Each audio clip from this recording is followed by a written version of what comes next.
Hi everyone, and welcome to this month's Click Intelligence episode of SEO Expert Insights. My name is James Owen, and I'm a co-founder of Click Intelligence. Today we're going to be talking about Google's August core update, Google promoting SGE in traditional SERP, Google drops all how-to-rich results for desktop and mobile search, and Google's September helpful content update is rolling out. All links to the article will be included below to follow along or read on later. Before we jump on to this month's SEO Expert Insights, please subscribe to our YouTube channel and sign up to our newsletter and online portal. Let's jump right in. Okay, so lots to talk about today. We're going to kick off by talking about the Google August core update, which rolled out on 20th of August, and then about 18 days later, on the 7th of September, it was completed. Kind of highlighted, kind of summary. They said it's going to take about 2 days, took about 18. In terms of targeting, looks at all content types. This isn't a penalty, just promotes and rewards great web pages. It's a global impact, so all regions and all languages. In terms of overall kind of impact, we don't know if it's targeting all queries, all searches. I would assume it is. In terms of recovery, we're going to go through that in a minute in terms of kind of next steps. In terms of other kind of broad core updates, we can see that they've been rolling out since March and also through to June 2019 there as well. It's been listed. So just going on now about what things you need to be looking out for in terms of Google August core update. It's going to promote websites that have made SEO improvements since the last core update and all sites that have content types that Google's favouring over other content types. How to run a post-Google core update analysis. So if you believe you've been hit by the update, you need to conduct analysis on landing pages that have seen keyword ranking volatility. How these pages compare to other landing pages within your site that haven't seen volatility. How do these landing pages compare to other landing pages from competing websites that haven't seen volatility? Look at landing pages from an objective standpoint. Are you answering the need of the user worse than the competing landing page? Have you acquired links from low-quality websites? Google has been favouring mixed SERP of commercial information websites for traditional commercial terms. Okay, something I've seen quite recently on a lot of our terms that we're following. We're seeing that basic product and service type terms, they're showing product and service type landing pages along with like kind of long form content review content. For this reason, it makes sense for the service and product landing pages to be best it can be. During the analysis process, look at a competitive lookup and how they compare against competing pages with regards to DR, referring domains, and inbound link types. So, as I said before, how do you fix this? You've done the analysis, you've looked at your competitor landing pages, you looked at other pages within your website that haven't seen volatility. So you've got a pretty good idea now on the type of kind of template or type of content that Google just isn't liking, essentially. You need to look at the intent of a keyword, okay, from a user point of view that you want to have your landing page ranked for. Does your content match what Google's currently showing us? Okay, I said before, product or service versus kind of long form review content. Does your landing page currently answer the intended search query from a user? If you've seen volatility, would you need to make landing page improvements? Absolutely. So essentially, if you've seen volatility, you have to make some landing page improvements. If you don't, you're not going to see any improvements in keyword rankings from that particular landing page. If you're still outside top 15 positions, Google knows that you're still a relevant listing with good keyword intent. So just don't look on your on-page signals. Look at your off-page as well. Are you missing it from that link profile standpoint? So in summary, you need to run a post-Google core update analysis on your whole website. You need to find out which page has seen any kind of movement in terms of keyword volatility. You need to analyse that landing page versus your competitors and versus other pages that are ranking on page one for those key terms that you're ranked for. Look at, in terms of kind of page quality, are you actually answering a question that someone needs an easy answer to, and make those on-page changes. They could be in terms of reordering your content structure, adding more in-depth answers, graphs, information, so on and so forth. Then also, looking at your backlink profile. Have you, acquired links from low-quality sources? Have you acquired links from really, really good sources, but also they've seen kind of some volatility as well? So all these things need to be kind of checked and essentially make the page as best it can be. With the removal of how-to-rich results from the SERP, it has now been spotted that SGE results are now being seen in the traditional SERP.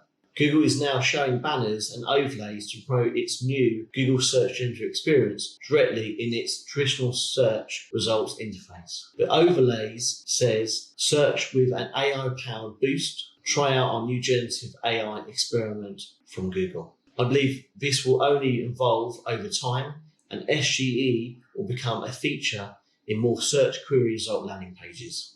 Okay, so next up is Google drops all how-to-rich results for desktop and mobile search. In August, Google announced it would do away with how-to-rich results on mobile search results. Now, Google has also decided to completely do away with how-to-rich results on both mobile search and also desktop search. The conspiracy theorist in me thinks that this could be because they want to make room for SGE search results. With this change in how-to-rich results, this is going to be affecting Google Search Console performance reporting and all organic traffic you are obtaining through rich results.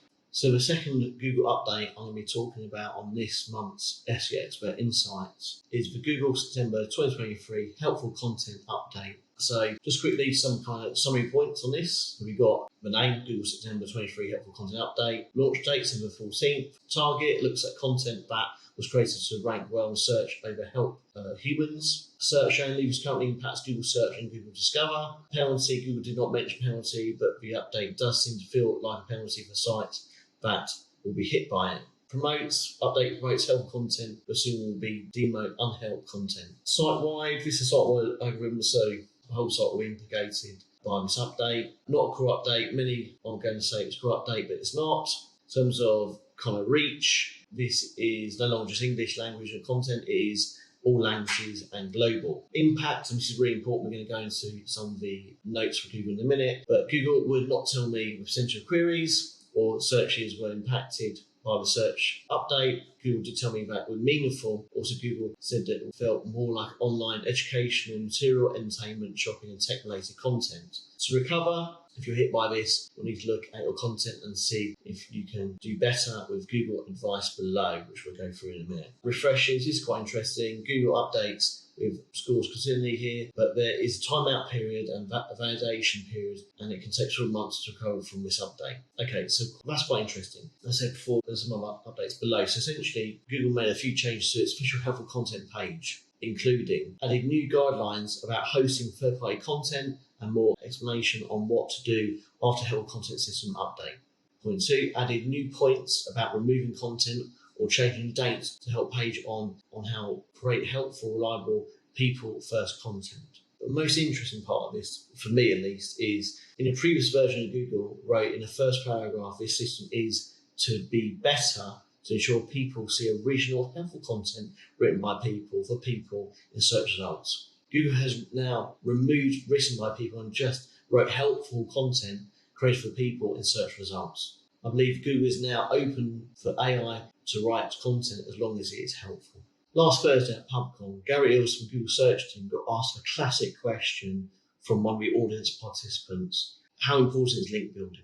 He replied he wouldn't even put links into the top 3 ranking signals in Google Search. This isn't new from Google. Google have been trying to play down the importance of link building and links for years. If you read the comment section of this blog article, you will see that 90% of the comments are about Google talking complete BS. Now, I would agree that Google and SEO have come a long way over the last 15 years while being involved in the SEO industry. However, you can't rank a website with just content and no links, and you can't rank a website with just links and no content. The on-page signals go hand in hand with the off-page signals. I'm not saying you can't build a website with great content and the site won't rank. Sure, it might rank for low competitive keywords in top 100, but you need additional SEO value passed from inbound links from referring domains to have a chance to rank on page 1 of Google.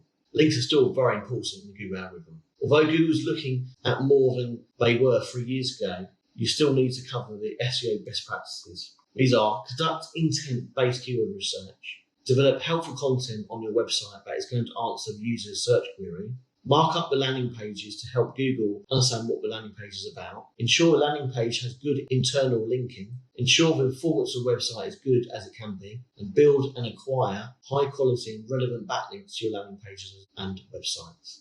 The SEO best practices haven't changed, and each part of the best practice are required to rank well on Google. If you follow the above best practices, you'll have a good chance of doing well in organic search. Thank you for watching this month's episode of the Click Intelligence SEO Expert Insights. Remember, all the links to the articles will be included below to follow along or read on later. Please subscribe to our newsletter for the first look at exclusive access, if you miss any episodes. Catch up on our YouTube channel, and for further learning resources and other SEO news, check out our Knowledge Hub. I'll catch you up on the next episode of Click Intelligence SEO Expert Insights.